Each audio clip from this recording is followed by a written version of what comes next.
saya bersyukur dan bergembira, bangga bahwa di tengah-tengah komunitas masyarakat Depok masih ada pesantren, masih banyak pesantren yang selalu senantiasa tidak bosan-bosan, tidak pernah surut berjuang mempertahankan Islam ahli sunnah wal jamaah. Tanpa pesantren ahli sunnah bubar, tanpa pesantren. Maka al-hisnul hasin di ahli sunnah wal jamaah adalah al-ma'ahid. Pesantren pun masih ada dua ini, ada pesantren modern, ada pesantren salaf. Masih ada dua lagi, ada pesantren kiainya muda, khos kiai langitan, bangsa langit lah. Artinya apa? Ini sebuah rangkaian rentetan gerbong yang insya Allah bermanfaat dan menjadi kuat. Ada NU-nya salah, dijewer oleh kiai pesantren. Kiai pesantrennya masih muda, salah, dijewer oleh kiai yang tua. Alhamdulillah ini rentetan. Begitu pula misalkan ada partai, orang NU di partai salah, dijewer oleh NU. Ini rentetan yang sangat baik. Coba kalau ketua partai PDI salah, siapa yang bisa negor? Nah, enggak. Tapi kalau kita punya partai salah, saya negor. Saya salah, kiai pesantren negor saya. Kiai pesantren yang muda salah, kiai sepuh yang negor kiai muda.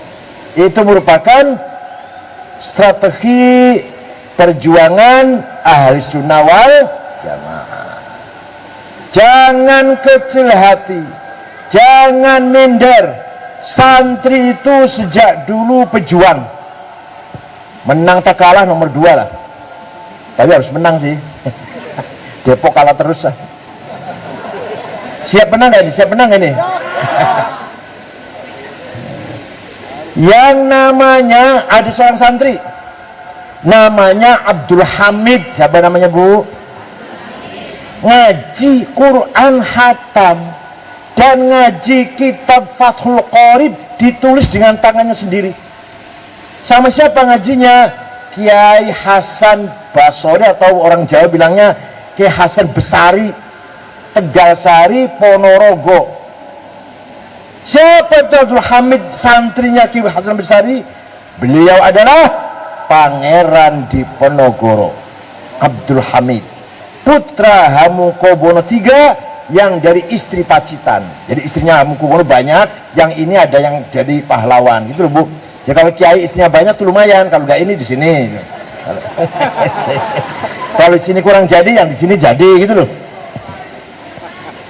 Pangeran Diponegoro ngaji Quran hatam, ngaji Fathul Qorib hatam, sampai sekarang masih ada bekas kursinya dan bekas dan tulisan tangannya Fathul Qorib di Kedu. Sana di Kedu ada, di Museum Karesidenan Kedu masih ada Fathul Qorib tulisannya Pangeran Diponegoro.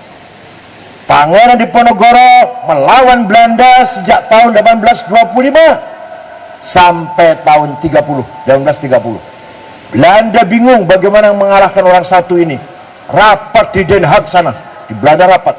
Gimana cara mengalahkannya ini? Gak bisa kalah orang ini. Ada yang berpendapat kalau mengalahkan orang Jawa jangan dikerasin. Kalau keras lagi nanti.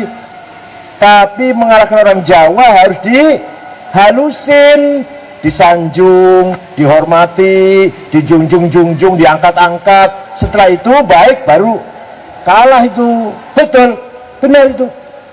Pangeran Diponegoro ini pelajaran, bukan berarti beliau pahlawan, tapi ini pelajaran, kita harus ngerti. Pangeran Diponegoro dijemput, dibawa ke Magelang, makan besar-besaran, dihormati, cium tangan lah kalau sekarang barangkali. Tanda hormat, makan besar, kita bersaudara, kita bersama-sama, gandengan tangan. Setelah Diponegoronya sudah menerima apa sanjungan penghormatan itu ya dirantai, tangannya diborgol, dibuang ke Makassar sampai wafat di Makassar. Itu santri, itu mudah-mudahan santri Almanar ini dan santri Depok yang lain ada yang seperti Bang Arif Ponorogo. Siap menang kalah itu nantilah, yang penting tiru di Ponorogo dulu. Kalau nomor 1 nomor 2 lah. Paham gak ini? Gak paham? Alas, gak paham itu kayak. Ada lagi santri namanya Suwardi. Santrinya Kiai Zainuddin Sulaiman Klaten. Hatam Quran, ngaji kitab. Santri lah. Siapa itu Suwardi? Bapak pendidikan nasional yang terkenal dengan panggilan Ki Hajar Dewantara. Itu santri itu. Itu santri itu. Belum ada sekolah, belum ada pendidikan, belum. Tapi beliau ada bapak pendidikan nasional Ki Hajar Dewantara. Nama aslinya Suwardi. Muridnya Kiai Sulaiman Zainuddin dari Klaten. Tanpa beliau belum tentu ada kebangkitan pendidikan nasional. Kita harus bangga jadi santri. Ada lagi, ini singkat saja ini. Ada lagi yang menciptakan lagu syukur. Bisa nggak lagu syukur? Ada yang ngapal nggak lagu syukur? Lagu syukur. Itu siapa yang menciptakan? Terkenal tuh lagu itu. Itu namanya Muhsin Al-Mutahhar dari Semarang. Santri itu, Habib santri. Habib itu, Habib Muhsin Al-Mutahhar itu menciptakan lagu syukur. Ini contoh saja ini. Oleh karena itu, yang namanya kaum santri kita-kita ini sejak dulu sampai sekarang dan insya Allah ila yaumil qiyamah sebagai kampion di depan sendiri dalam membela kebenaran. Maka nahnu ashabul haq. Ayo bunyi bareng. Nahnu, we are the owner of the truth. Kita ini adalah pemilik kebenaran. Benar dalam apa? Benar dalam 2 hal. Berapa bu benarnya? Kita ini pemegang kebenaran. Kebenaran apa? 2. Benar dalam cara beragama, benar dalam cara berbangsa dan bernegara. Beragama dulu. Kenapa kita mengaku paling benar beragama? Karena kita ikut ulama yang sudah jelas benar dalam memahami agama. Kita NU ini mengikuti para kiai, kiainya dari gurunya, dari gurunya, dari gurunya mentok pada Imam Syafi'i. Percaya dengan Imam Syafi'i? Percaya dengan Imam Syafi'i? Kalau nggak percaya nanti percaya pada Imam Samudra nanti. Imam Syafi'i itu muridnya Imam Malik. Imam Malik muridnya Imam Rabi'ah. Lanang Rabi'ah, laki-laki ini. Imam Rabi'ah muridnya Imam Kharijah, laki-laki. Imam Kharijah putra sahabat Zaid bin Thabit, pemimpin Kutabil Wahyi, ketua tim penulis Quran. Namanya siapa? Zaid bin Thabit. Anggotanya Sayyidina Ali, Ubay bin Ka'ab, Abdullah bin Mas'ud, Abdullah bin Umar, Muawiyah bin Abi Sufyan. Itu anggota penulis Quran. Ketuanya Zaid bin Thabit, yang diberi tugas oleh Sayyidina Abu Bakar, Sayyidina Umar menulis Quran. Quran ditulis, jangan hanya dihafal. Nah, sahabat Zaid yang muridnya Rasulullah, sahabat. Jadi kita ikut Imam Syafi'i berarti ikut Rasulullah. Ikut kiai berarti ikut Imam Syafi'i. Ikut Syafi'i berarti ikut Rasulullah. Imam Syafi'i lahir di kota Gaza, Palestina yang sering dibom oleh Israel itu. Lahir tahun 150 Hijriah, wafat di Mesir, daerah Fustat, Kairo, tahun 204. Jadi usianya Imam Syafi'i hanya 54 tahun, tua saya masih. Saya udah berapa ya? Saya berapa? Ayo tebak, saya berapa? Saya 67. Gimana berapa gimana? Gimana berapa gimana? 17 ya? Saya 67. Tua Kimanar dikit sih, sama-sama dari Cirebon. Tua Kimanar. Saya masih di Lirboyo, gimana sudah kampanye P3 NU, Partai NU P3 terus. Nah, beliau dari Sindang Laut, saya dari Palimanan. Imam Syafi'i meletakkan dasar-dasar cara memahami syariat Islam. Jasanya besar. Tanpa Imam Syafi'i kita nggak ngerti gimana caranya memahami syariat Islam. Gimana cara memahami syariat Islam yang benar menurut Imam Syafi'i? Pertama, harus paham Al-Qur'an. Ngomong sih enak pidato, mari harus kembali pada Quran. Gimana cara kembalinya? Ya embuh. Tanya masa bodoh tuh. Kembali Quran, kata Imam Syafi'i harus paham bahwa ayat Quran itu macam-macam. Ada ayat muhkamah yang sudah jelas, nggak usah butuh tafsir. Qul huwallahu ahad, Allah maha esa, maha ahad, maha satu. Pak Wakil mau Pak Wakil. Nggak usah ditafsir, nggak usah ditafsiri, takwili. Qul huwallahu, namanya ayat apa namanya? Muhkamah. Ayat apa?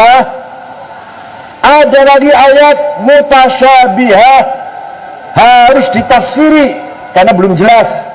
Contohnya suami istri senggolan di Quran, dalam Quran aula mastumun nisa, senggolan dengan perempuan wudunya batal. Senggolan itu apa? Nah ini kalau menurut Imam Syafi'i, sengaja nggak sengaja, syahwat nggak syahwat, batal wudunya. Kakek-kakek dan nenek-nenek udah duyuk-duyuk itu, tapi senggolan wudunya batal, nggak sengaja batal. Syafi'i. Kalau Imam Malik, kalau sengaja batal, kalau nggak sengaja enggak. Kalau Imam Hambali, Ahmad bin Hambal, kalau syahwat batal, kalau nggak syahwat enggak, walaupun sengaja. Kalau Imam Hanafi, tidak batal syahwat sengaja asal tidak yang satu. Ngerti nggak yang satu? Malah kerjaannya sampai tiap malam lah. Asal bukan yang satu nggak batal. Suami istri punya wudhu ciuman nggak batal. Tapi jangan ditiru, ini Imam Hanafi nih. Kalau kita Syafi'i ya di sini ya. Ya itu Imam Hanafi itu. Jangan gampang berubah. Imam Hanafi macam begitu. Itu artinya ayat aula mastumun nisa, ayat apa namanya? Mutasyabiha. Ada ayat mutlaqah, ada ayat muqayyadah. Mutlaqah absolut, nggak bisa ditawar, nggak ada syarat-syarat. Apa? Ati'ur rasul, ati'ullah wa ati'ur rasul. Taat kepada Allah, taat kepada Rasulullah tanpa syarat. Giliran wa ulil amri minkum, taatlah pada pemerintah dengan syarat. Dengan syarat pemerintahnya baik, dengan syarat kalau pemerintahnya ngejaga benar, tidak boleh ditaatin. Itu namanya muqayyad. Ini ilmiah loh, saya bukan kritik siapa, ilmiah ini. Kalau taat pada Allah, taat pada Rasulullah mutlak, tanpa syarat. Wa ulil amri minkum, dengan catatan kalau pemerintahnya baik, la maksiata, la ta'ata li makhluqin ala maksiatil khaliq. Ada lagi ayat majaz, ada ayat hakiki, ayat metafor, majaz. Ar-Rahmanu 'alal 'arsy istawa, Allah duduk di aras. Ada nggak yang ceramah gitu di Depok ini? Ada nggak? Ya Allah, bukan duduk, Masya Allah. Ya memang istawa asal maknanya duduk, tapi untuk Allah bukan duduk, menguasai. dari aras sampai ke ujung alam. Yadullah fauqa aidihim, tangan Allah di atas tangannya orang kafir. Bukan tangan, nanti Allah punya tangan, jarinya berapa nanti? Bukan tangan, kekuasaan. Apalagi wa kullu man 'alaiha fan wa yabqa wajhu rabbika dzil jalali wal ikram. Semua yang di muka bumi ini akan hancur kecuali wajahnya Allah, mukanya Allah. Bukan wajah, bukan muka. Nanti kalau mukanya Allah, mukanya oval apa bulat apa, punya jenggot apa enggak? Zatnya. Wajah rabbuka wal malaku soffan soffa. Nanti di mahsyar malaikat dari soffan soffa, malaikat. Wajah rabbuka, Allah datang periksa barisan. Inspektur upacara apa? Pengintai hari santri barangkali. Bukan Allah yang datang, bukan. Wajah rabbuka ay wajah amru rabbik, datang perintahnya Allah, bukan Allah yang datang. Yang datang apanya? Perintahnya. Malaikat baris, datang perintahnya. Ini ngaji kayak gini ini nggak bisa kalau hanya pesantren kilat 2 minggu, nggak bisa ini. Nggak bisa nih kilat 2 minggu. Ini harus betul-betul pesantren minimal 5 tahun baru paham kayak gini, lumayan lah. Masih banyak lagi. Ada ayat ammah, ada ayat khosoh. Ayat umum apa? Wajib sholat, wajib sholat, wajib sholat. Siapa saja, kapan saja, di mana saja, umum. Ada ayat khusus, wajib perang. Perang itu wajib, perintah Quran. Tapi kalau lagi perang, paham tidak? Walladzina hajaru wa ukhriju min diyarihim wa udhu fi sabili wa qatalu wa qutilu lau kaffiranna anhum sayiatihim waludkhilannahum jannatin tajri min tahtiyal anhar.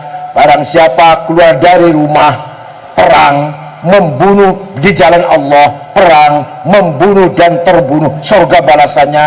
Itu perintah itu khusus kalau lagi. Nah kalau lagi aman kayak gini masa bom. Ini ayatnya ini, ayatnya ini. Keluar dari rumah langsung bunuh. Ya lagi aman kok. Itu ayat khusus. Kalau wajib sholat, jawab. Kalau wajib sholat, kalau wajib perang, paham. Memang ada Quran, ayat perang ada banyak. Surat Al-Anfal, surat At-Taubah, surat Ahzab, ayat perang itu di situ. Tapi perintah itu kalau sedang perang. Kiai Haji Hasyim Asy'ari, begitu ada berita nikah sekutu Inggris dan teman-temannya mau nyerang Surabaya, keluarlah Rasul Jihad. Mari kita lawan. Semua keluar dari rumah, lawan itu nikah.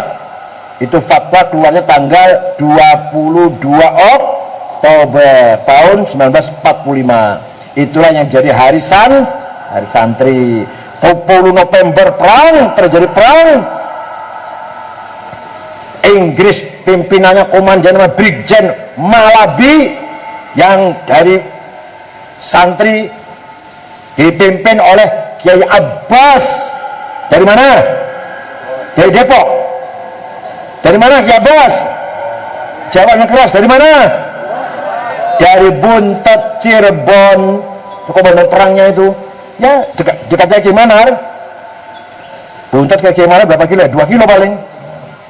Santri Buntet juga Kiai Manar ini. Kiai Abbas komandan perang 10 November. Kiai Wahab, Kiai Maskur mimpin perang Bu Kiai itu dulu. Kalau sekarang mimpin istighotah. Ya nggak apa-apa, istighotah penting. Berkat penting, berkat. Terjadi peperangan yang tidak seimbang antara masyarakat santri Surabaya, Pasuruan, Sidoarjo, Madura, Mojokerto, Gresik melawan sekutu yang senjatanya ampuh. Kita menang. Hari pertama Brigjen Malabi mobilnya meledak. Malabi komandannya mati. supirnya mati, ajudannya mati, asistennya mati dalam mobil itu. Yang masang bom, ini harus tahu nih sejarah ini, yang masang bom di mobilnya Brigjen Malabi bukan tentara, santri Tebuireng, namanya Harun. Sayang Harun nggak lari, malah ingin tahu hasilnya kayak apa. Dikira mercon, dikira petasan. Begitu meledak, mobilnya Brigjen Malabi kebakar, Harun pun gugur syahid. Jadi yang memenangkan perang 10 November adalah santri. Yang gugur pertama Harun, santri Tebuireng. Ada lagi santri namanya Asy'ari dari Surabaya, naik ke atapnya Hotel Orient, sekarang hotelnya masih ada tuh, namanya Hotel Majapahit, sekarang Surabaya masih utuh, bangunan kuno namanya Majapahit, kalau dulu namanya Orient. Menyobak-nyobak bendera Belanda, ditembak dari bawah, selamat. Rupanya pakai akik anti peluru banyak. Dan ini jarum-jarum gini, jarum-jarum gini. Akiknya rupanya anti peluru semua ini. Jangan-jangan pengasihan akiknya nanti malah. Nah, Asy'ari selamat turun dari atapnya hotel, itu santri.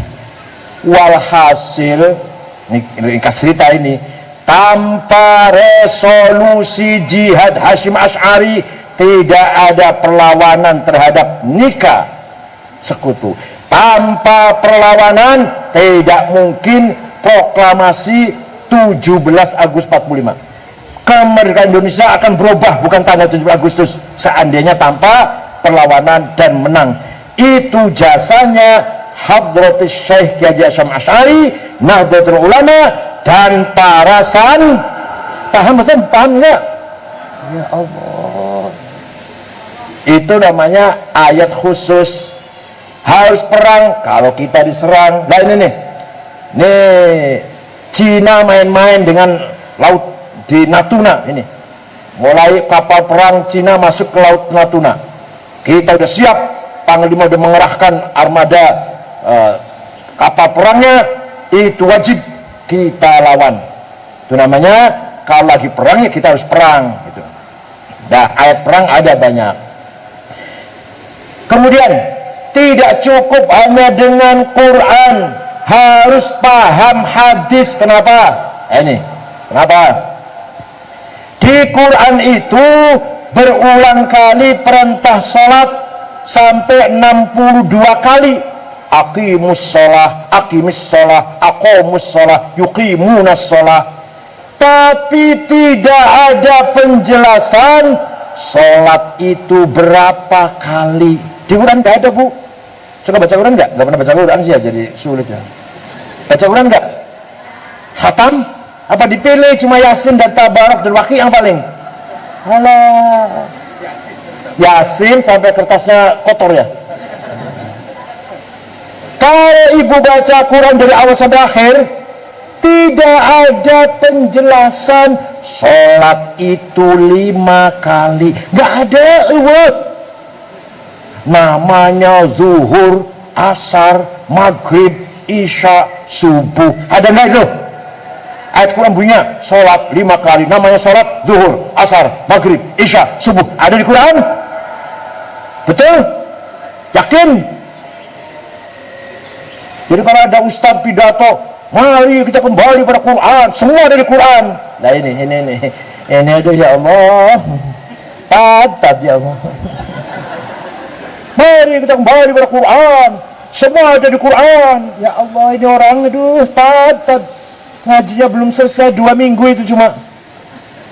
Di Quran itu nggak ada. Ini baru satu contoh sholat, yang lain juga sama.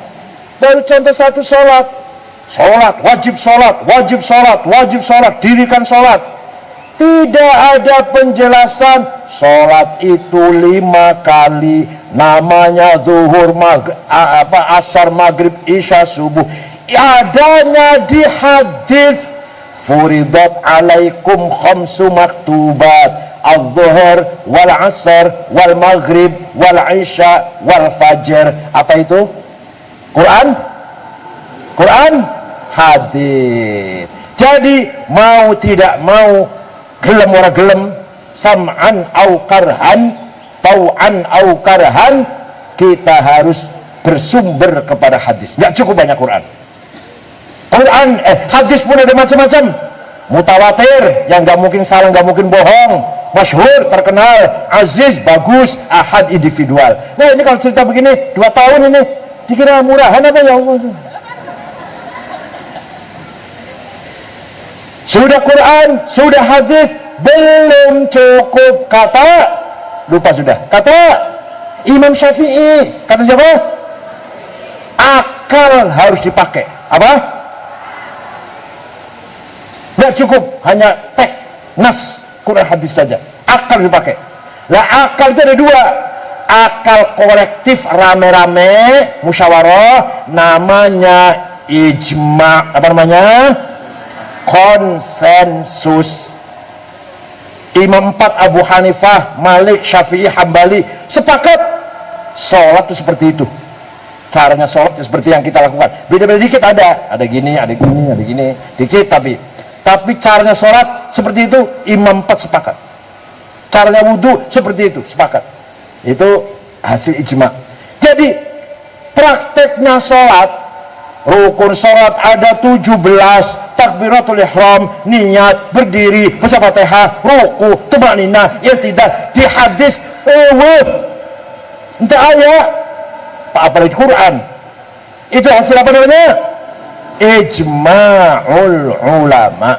Arkanus sholati 17, takbiratul ihram, an-niyah, al-qiyam liman istata'a, qiraatul fatihati fihi, ar-ruku, at-tumaninah, al-i'tidal, dan terusnya lah rukun sholat. Itu hasil ijma', produk konsensus para ulama. Paham tuh? Jadi kita harus ikut ulama. Nggak mungkin bisa sholat kalau nggak ikut ulama. Ada ustadz pidato, tidak usah taklid pada Syafi'i, langsung saja Quran dan hadis. Setelah pidato beliau sholatnya bagus, takbiratul ihramnya, fatihahnya, ruku sujudnya, salamnya. Kita tanya, Tad, sholatnya bagus sekali Ustaz, tuh belajar dari mana Tad? Dari ayah saya, dari ibu saya, dari guru saya. Namanya taklid. Tadi katanya nggak usah tahu Syafi'i, tapi dia sholat dari mana tadi? Dari ibunya, bapaknya namanya. Ya nanti bapaknya pun ngaji dari gurunya mentok pada Imam Syafi'i. Nggak usah taklid Syafi'i, langsung Quran dan hadis. Saya tanya, hadis yang nomor 1 itu siapa? Ahli hadis yang nomor 1 Imam Bukhari. Saya tahu Imam Bukhari paling top. Saya juga tahu, masa saya nggak tahu? Ketua PBNU malah masa nggak tahu? Ahli hadis nomor 1 namanya Imam Muhammad bin Ismail al-Bukhari, apal hadis 600.000. Itu muridnya Imam Syafi'i. Ente berapa hadis 6? Nah, karena kalendernya 6 kan, 6 halaman kalender kan. Ente baru hadisnya rawahu kalender, rawahu almanak, sudah nggak mau taklid. Imam Bukhari nomor 1 oleh hadis, nomor 2 Imam Muslim, nomor 3 Abu Daud, nomor 4 At-Tirmidzi, nomor 1 Bukhari, muridnya Imam Syafi'i. Imam Syafi'i wafat tahun 204 Hijriah, Imam Bukhari wafatnya tahun 256. Syafi'i 204, Imam Bukhari 256. Muridnya Syafi'i itu. Ya Allah. Imam Syafi'i nama lengkapnya Abu Abdullah Muhammad bin Idris bin Abbas bin Uthman bin Syafi' bin Ubaid bin Musayyab bin Abdul Yazid bin Abdul Muttalib. Nah, jadi ketemu dengan Nabi Muhammad pada jadnya Syekh Abdul Muttalib, bukan Habib. Imam Syafi'i bukan Habib, bukan turun Nabi Muhammad, bukan Habib, tapi ketemu dengan Nabi Muhammad di Syekh Abdul Muttalib, kakeknya Rasulullah, sama-sama turunan Syekh Abdul Muttalib, tapi Imam Syafi'i bukan Habib, bukan.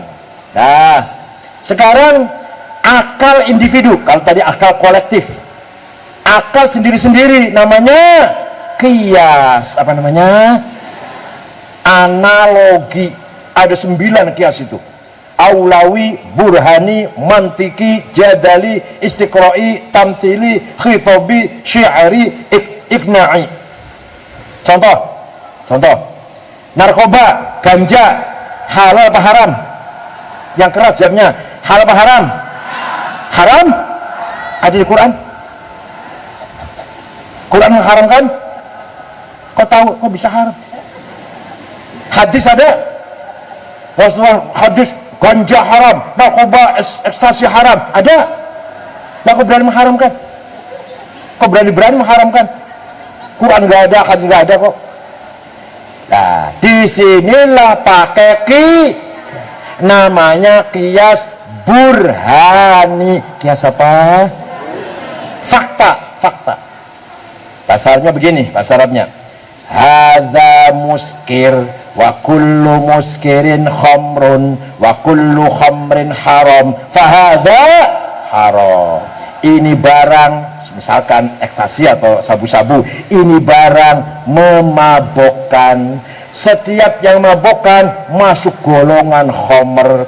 Setiap khamr rupanya apa saja, apa hitam, apa merah, apa putih, apa cair, apa benda padat, apa daun-daunan, haram. Maka ini barang haram. Kias apa?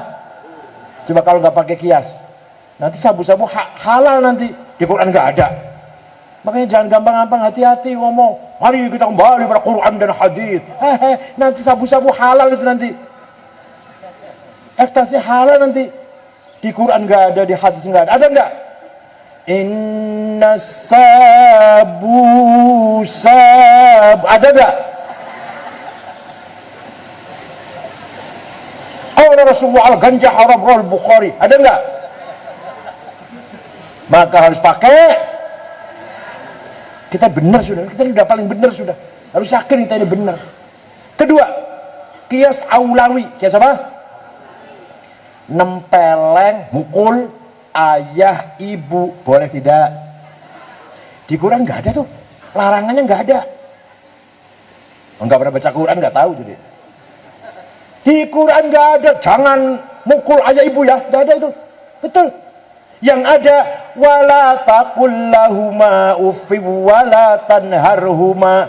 Kamu jangan ngomong kasar, kamu jangan bentak-bentak ayah ibu. Kalau gitu kita masuk rumahnya ayah ibu, nggak usah bentak, tempelengnya aja. Quran nggak melarang, gitu nggak? Harus pakai kias. Namanya kias au. Kalau bentak saja dosa, kalau ngomong kasar saja dosa, lebih-lebih komodei, ya bahasa Sunda komodei ya, komodei nempeleng, bentak saja jangan, ngomong kasar saja haram dosa, apalagi nempeleng. Namanya kias apa namanya? Tapi di Quran nggak ada, jangan nempeleng ayah ibu ya, nggak ada, jangan mukul ayah ibu, nggak ada. Ada lagi, wala taqrabuz zina innahu kana fahisyatan wa sa'a sabila. Jangan mendekati zina. Yang dilarang apa? Jawab, yang dilarang apa? Zinanya. Jawab. Enggak jawab. Mendekati, awas, jangan mendekati zina. Ini Quran ini. Jangan mendekati zina. Zinanya mendekati dilarang, apalagi zinanya. Paham betul? Paham tuh? Wala taqrabu, jangan sekali-kali kamu mendekati zina. Ya zinanya lebih-lebih, mendekati aja nggak boleh. Namanya kias. Namanya kias aulawi. Kias apa? Kias komodei lah kalau bahasa Sunda. Kias lebih-lebih. Masih ada 7 lagi kias. Nanti kalau saya kesini lagi, 2 aja dulu, burhani dan aulawi. Masih 7 lagi. Dikira murahan. Nah, jadi kita ikut Imam Syafi'i mantap tidak? Yakin? Dasarnya Quran, hadis, ijma, kias. Quran sumber utama, tapi Quran sangat global. Hadis merinci.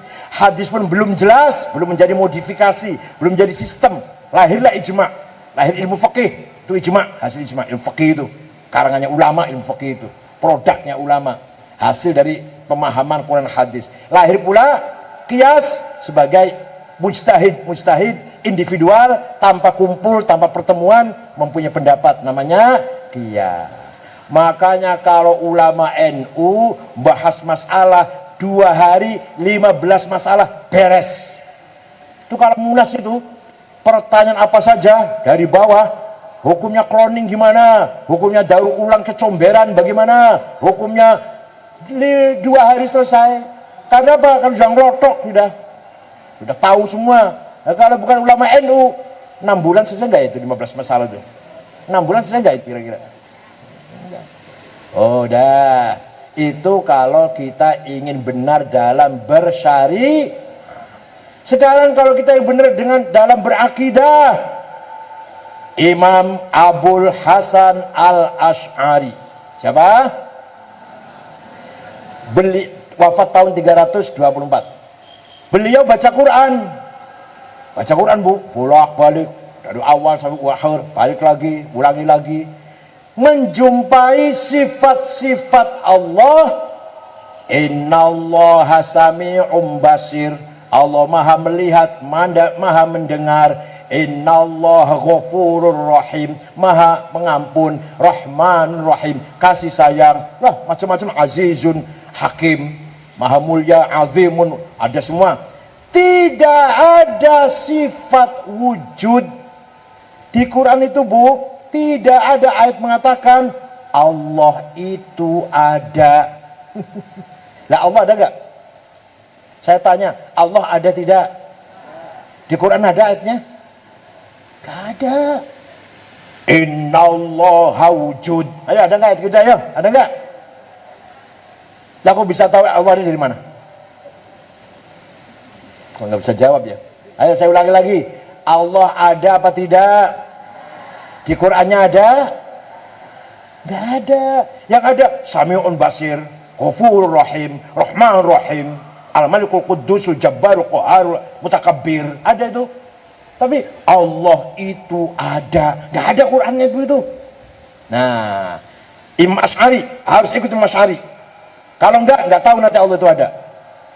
Maka madhab NU Ahlussunnah wal Jamaah harus ikut Imam Asy'ari dalam berakidah.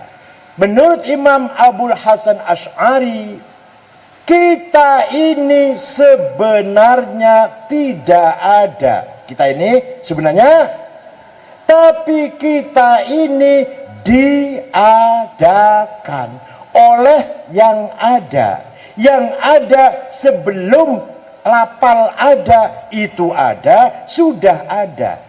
Bahkan kita menggunakan lapal ada karena ada yang ada. Kita menggunakan lapal tidak ada karena ada yang ada. Maka yang ada hanyalah yang ada.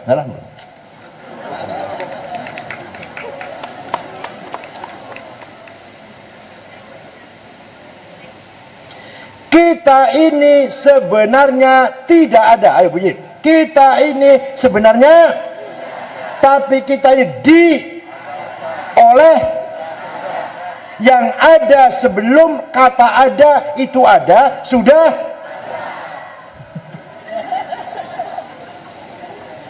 Nah, kalau saya terangkan baru paham.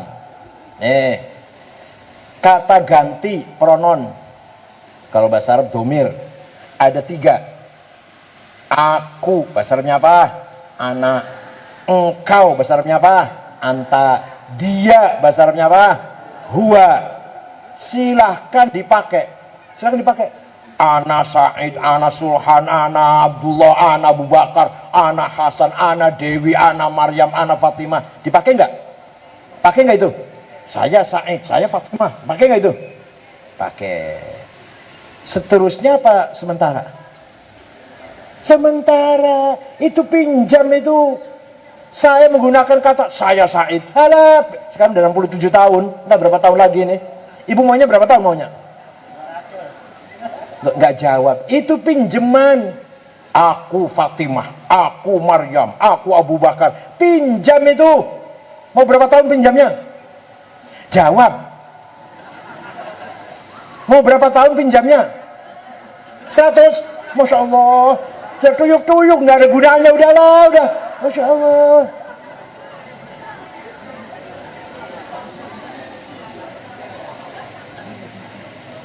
Oke, 100. Bagaimanapun ada batasnya 100. Nanti mati semua tuh. Saya Said, saya Abu Bakar, saya Allah, saya Fatih. Mati semua itu. Tinggal ana satu yang tidak mati. La ilaha illa ana fa'budni. Tidak ada Tuhan kecuali ana. Artinya la wujuda illa ana. Tidak ada yang ada kecuali ana. Artinya la ana illa ana. Tidak ada ana kecuali ana. Ana Said, ana Khalid, ana Muhammad, ana Abdullah, ana Abu Bakar, ana Fatimah, ana Maryam, ana Zainab. Tidak ada, tinggal ana Allah. Paham tidak? Maka yang ada hanyalah Allah. Yang aku hanyalah. Begitu pula engkau. Engkau Fatimah, engkau Zainab, engkau Dewi, engkau Evi, engkau Abdullah, engkau Abu Bakar, engkau Hasan, engkau Solikin. Mati semua nanti. Tinggal satu yang gak mati. La ilaha illa anta subhanaka inni tuminadz zalimin. Tidak ada Tuhan kecuali anta. Artinya la wujuda illa anta. Tidak ada yang ada kecuali anta. Artinya la anta illa anta. Anta Khalid, anta Said, anta Muhammad, anta Abu Bakar. Gak ada. Anta Fatimah, anta Maryam. Gak ada. Tinggal anta. Paham? Begitu pula huwa. Huwa Muhammad, huwa Ahmad, huwa Abu Bakar, huwa Evi. Dia Fatimah, dia Evi, dia Dewi. Mati semua. Tinggal dia satu yang gak mati. La ilaha illa huwal hayyul qayyum. Tidak ada dia kecuali dia. Artinya yang paling dia hanyalah Allah. Sekali lagi, yang ada hanyalah Allah. Kita ini sebenarnya tak lupa sudah. Kita ini sebenarnya tidak ada, tapi kita ini diada. Oleh karena itu, sifat Allah nomor satu menurut Imam Asy'ari adalah sifat Jawab sifat. Nomor 2. Nomor 3. 4. 5. 6. 7. 8. 9. 10. 11. 12. 13. Alhamdulillah. Tenang. Betul nih. Ini betul nih. Sudah top. Sekali nih. Masya Allah, luar biasa. Kalau yang 7 itu namanya sifat ma'nawiyah, aktivitas dari sifat ma'ani. Kaunuhu qadiran, kaunuhu muridan, kaunuhu sami'an, kaunuhu basiran. Sampai 20. Yang mustahil berapa? 20. Yang jaiz 1. Sifatnya Nabi berapa? Yang wajib 4. Yang mustahil, yang jaiz 1. Jadi semuanya 50. Udah NU itu. Dan itu insya Allah selamat dunia akhirat. Kalau hanya Quran hadis, tapi saya katakan tadi, mari kita kembali pada Quran dan hadis. Tidak ada di Quran mengatakan Allah itu ada. Ayatnya nggak ada. Allahu wujud, nggak ada ayat Quran begitu. Jadi kalau kita nggak ikut Imam Asy'ari, nggak tahu bahwa Allah itu wujud. Paham nggak? Tadi yang pertama Imam siapa tadi? Yang pertama Imam siapa tadi? Syafi'i, supaya kita tahu rukunya sholat 17. Sekarang ikut Imam Asy'ari supaya tahu sifat Allah yang 20. Ya Allah, coba kalau nggak ikut kiai, nggak tahu itu. Dah, maka santri dan para kiai sejak dulu pejuang agama, benteng yang kuat bertahankan akidah dan syariah. Walaupun sih memang syariah tidak dijadikan konstitusi negara, syariah tidak dijadikan dasar negara. Negara kita Pancasila, Tapi Pancasila itu tidak bertentangan dengan Islam. Ibu hidup di Indonesia, negara Pancasila, negara ini bukan negara Islam. Tapi silakan sholat 24 jam, dilarang nggak? Haji tiap tahun, umroh tiap bulan, dilarang. Puasa tiap hari, malah dilarang, malah tiap hari. Nggak baik. Paling baik 1 hari puasa, 1 hari tidak. Tiap hari nggak boleh, nggak baik tiap hari itu. Ya Allah. Zakat, sedekah, jariyah, wakaf, hibah, nazar, fidyah, kok dilarang? Kita hidup di negara Pancasila, bebas mengamalkan syarat Islam. Kawin lagi dilarang? Saya tanya.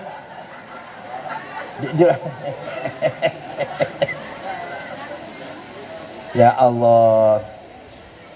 Kita hidup Pancasila dengan tenang, dengan bebas mengamalkan syariat Islam. Walaupun negara Indonesia bukan negara yang konstitusinya syariat Islam.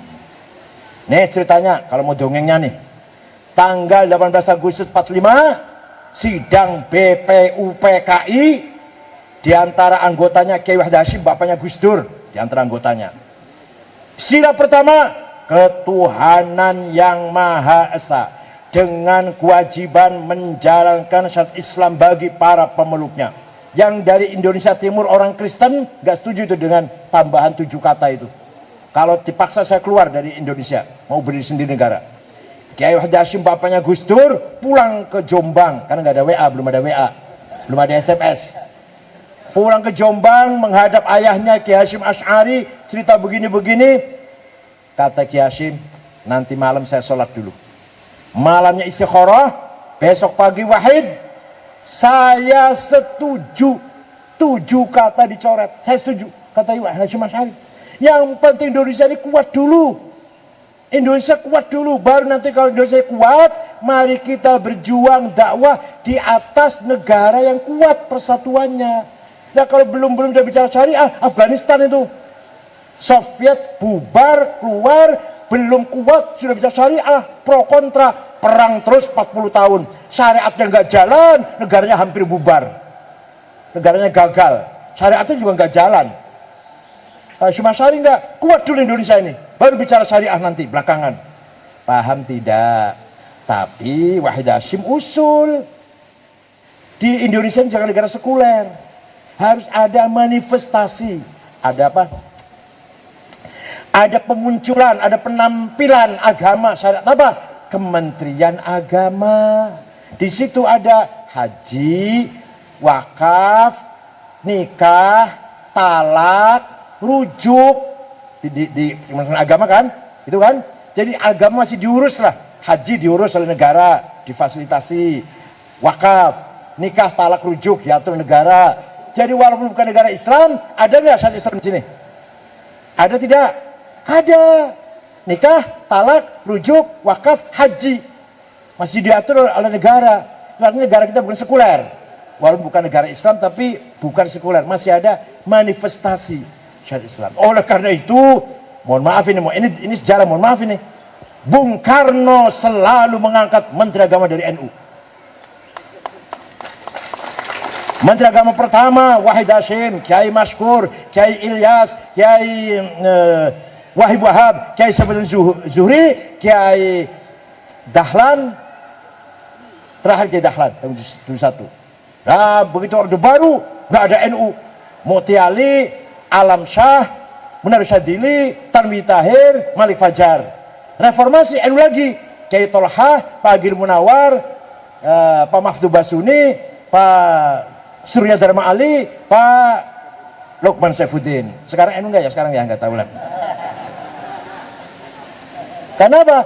Karena yang ngusulkan adanya Departemen Agama atau Kementerian Agama itu Kiai Wahid Hasyim, bapaknya Gus Dur. Man ini kalau ini ke pegawai Depak, harus terima kasih pada Kiai Wahid ini yang pegawai Depak ini. Kalau saya bukan pegawai Depak kalau saya. Jadi kalau, aduh gimana ya saya ngomong. Kalau Menteri Agama bukan NU, history. Menyalahi sejarah. Kalau menteri yang lain monggo. Karena punya ide Menteri Agama itu Kiai Wahid Hasyim. Dalam rapat BPUPKI tanggal 1945.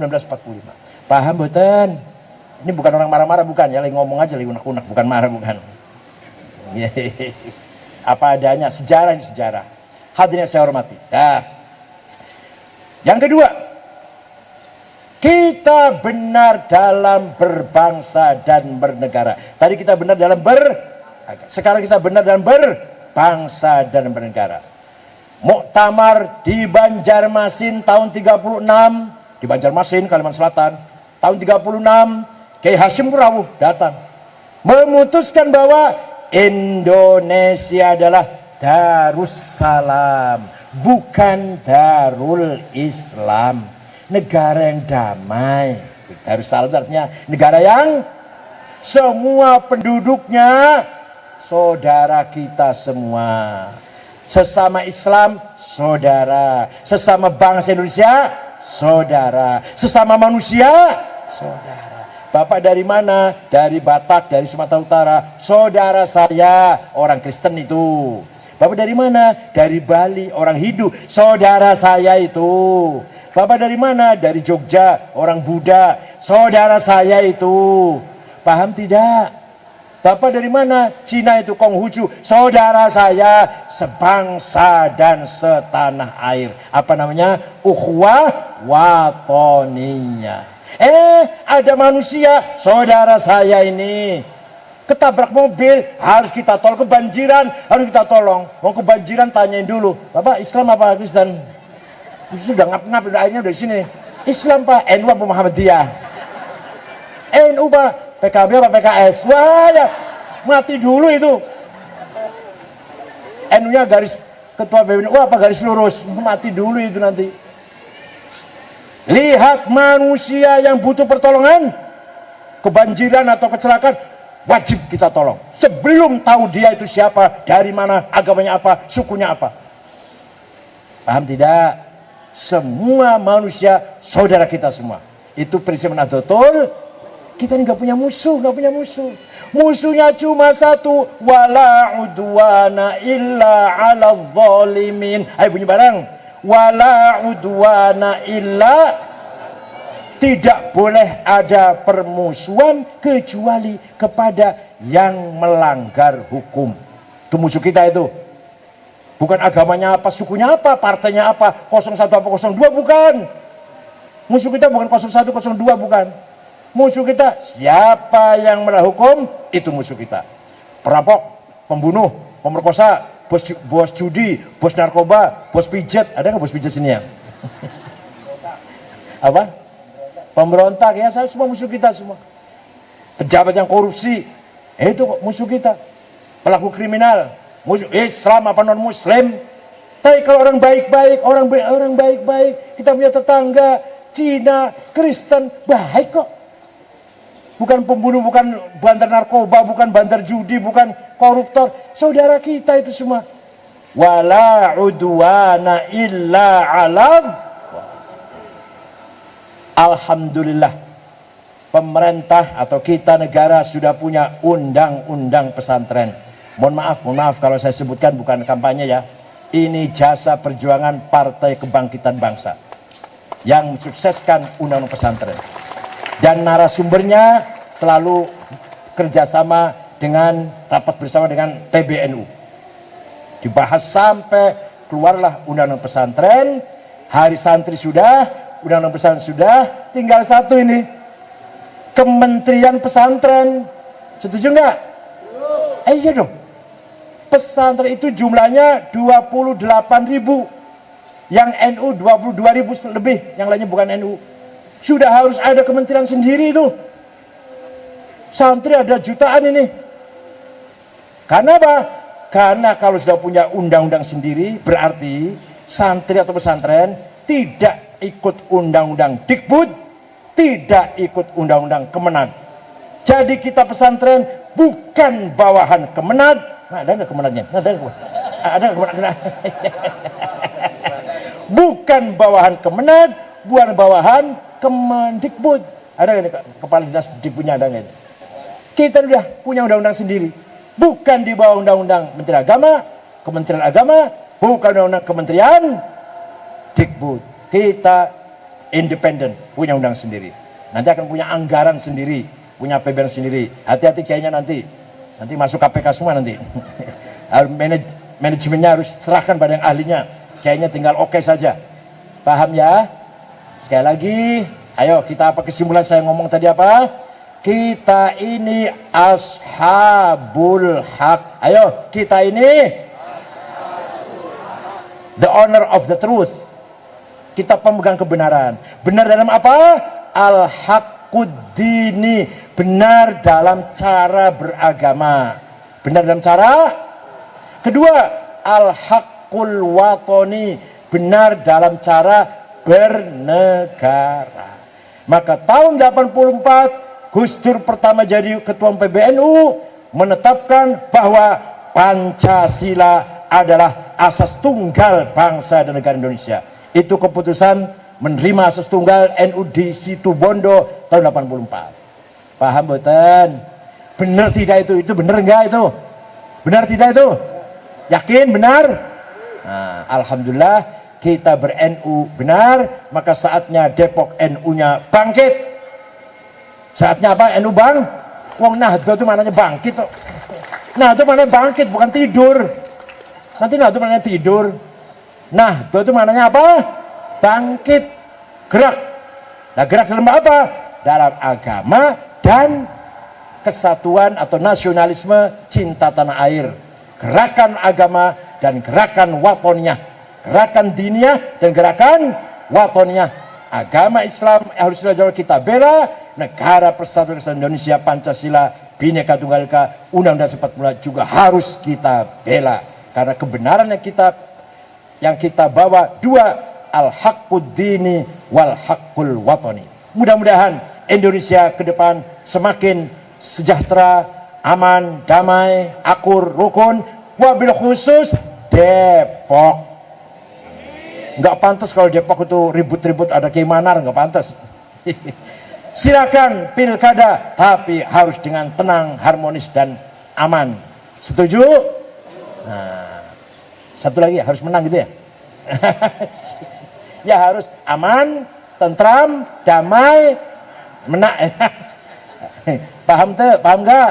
Nah, selamat kepada Kiai Manar Hidayat, pesantrennya luar biasa di pojok Limo ini ya. Oh iya, katanya Pak Kiai Manar Limo itu asalnya Panglima dari Cirebon. Istrinya wafat di sini. Mana kuburannya? Mana kuburannya? Nah tuh Jeruk Purut itu dekat. Jadi luar biasa gimana nih mendirikan pesantren di tanah yang bersejarah. Ada akar sejarahnya. Ada juzur tarikhiyah, akar sejarah di sini. Nggak sembarangan loh. Kalau nggak ada sejarahnya, bisa-bisa pesantren bubar. Nggak berkah, nggak bertambah. Tapi kalau punya akar sejarah, insya Allah akan berkembang. Buntet, Babakan, Gedongan, Kempek, itu di Cirebon, semuanya punya akar sejarah semua. Tanpa akar sejarah kita nggak akan maju. Pesantren nggak gampang bikin pesantren itu. Di sini ada akar sejarah, karena disinilah dulu wafat istrinya Panglima, maka disebut Limo. Kata gimana dulu, saya sendiri belum harus sedikit secara ilmiah nih. Saya ingin tahu secara ilmiah, bisa saya sampaikan kemana-mana di seminar di Lemhanas, bisa saya sampaikan nanti. Hadirin yang saya hormati, sekali lagi selamat kepada Kiai Manar dan selamat kepada NU Depok. Selamat juga kepada Bapak Wakil Wali Kota nih, Bapak Wali Kota. Mudah-mudahan Allah memberikan kekuatan lahir batin. Ala tariqil haq, la sautil haq, wa kalimatul haq. Mudah-mudahan Allah memberikan kekuatan lahir batin agar kita mampu menyuarakan kebenaran, bersikap benar, bertindak benar, bersuara benar, gitu ya. Syukran wa dumtum fil khair barakah wan najah, wallahu yaqul bi aidikum lima fihi salah wal khair wa yahfazkum min ahati wal afat wal mihani wal fitan wa huwal fiqhul kamit tariq. Wassalamu alaikum warahmatullahi wabarakatuh.